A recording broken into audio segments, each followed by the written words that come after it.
دیوبند میں جب لوگ جا رہے ہیں ادھر کیا کرتا ہے یہ اس سے پوچھو جو یہ بات اٹھاتا ہے. اس وقت افغانستان کے ودیش منتری عامر خان متقی بھارت دورے پر ہیں جسے لے کر دیش ودیش تک چرچائیں ہیں. خاص طور پر پاکستان تو افغانستان کے اس دورے سے بوکھلایا ہوا ہے. آپ کو بتا دیں افغانستان میں طالبان سرکار بننے کے بعد متقی کی یہ پہلی بھارت یاترا ہے اور انہوں نے ودیش منتری ایس جے شنکر سے بھی وارتا کی.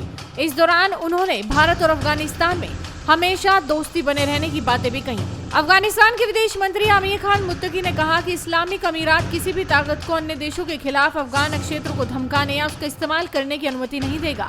نئی دلی میں ودیش منتری ایس جے شنکر کے ساتھ وارتا میں انہوں نے یہ باتیں کہی.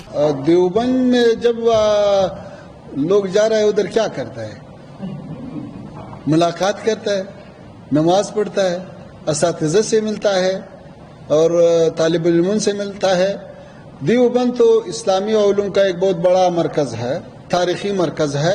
دیوبند کا اکابرین علماء اور افغانستان کے علماء کے درمیان بہت دیرینہ تعلقات ہے اور یہی مسلک والے لوگ علماء افغانستان میں بھی ہے اور دیوبند کو ہم ایک علمی اور ایک روحانی مرکز سمجھتا ہے. تو ہم یہ چاہتا ہے کہ وہاں پہ اساتذہ اور طلباء کے ساتھ ملاقات ہو جائے اور یہ جو دیرینہ تعلقات ہے وہ پھر تازہ ہو جائے اور آنا جانا شروع ہو جائے. جیسا ہمارے طلباء یہاں پہ انجینئرنگ کے لیے آتا ہے سائنس کے لیے آتا ہے اور علوم کے لیے آتا ہے ایسے دینی علوم کے لیے بھی آتا ہے. تو اس سلسلے میں انشاءاللہ کل دیوبند جانا ہے. اور یہ جو آپ نے دوسرا سوال کیا یہ اس سے پوچھو جو یہ بات اٹھاتا ہے. ہم تو اس کا قائل نہیں کہ افغانستان سے کسی کو خطرہ ہے یا کسی کو افغانستان سے امنیتی مشکل ہے. جو لوگ یہ بات کرے وہ ثبوت بھی پیش کرے.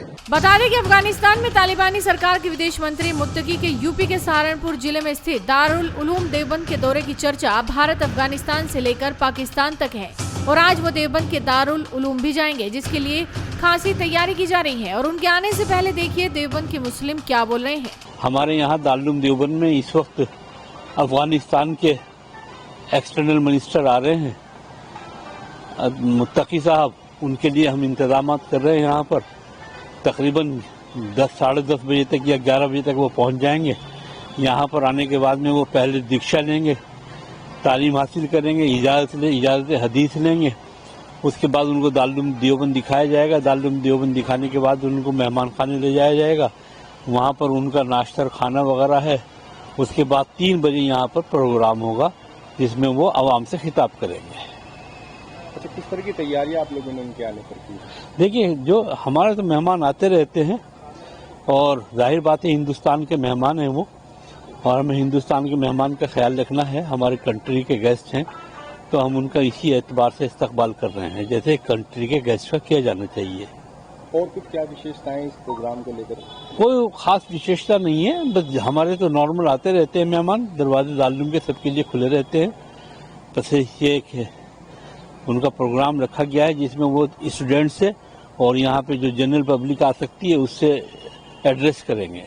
کل آپ نے ان کا ایک بیان بھی سنا ہوگا دلی میں تھے وہ ان سے پوچھا گیا کہ آپ دیوبند جا رہے ہیں تو انہوں نے بہت پیارا جواب دیا اس کا کہ دیوبند ایک دارالعلوم دیوبند تو اصل میں دیکھیے ایک اکیڈمک لیڈر ہے انٹرنیشنل اکیڈمک لیڈر ہے.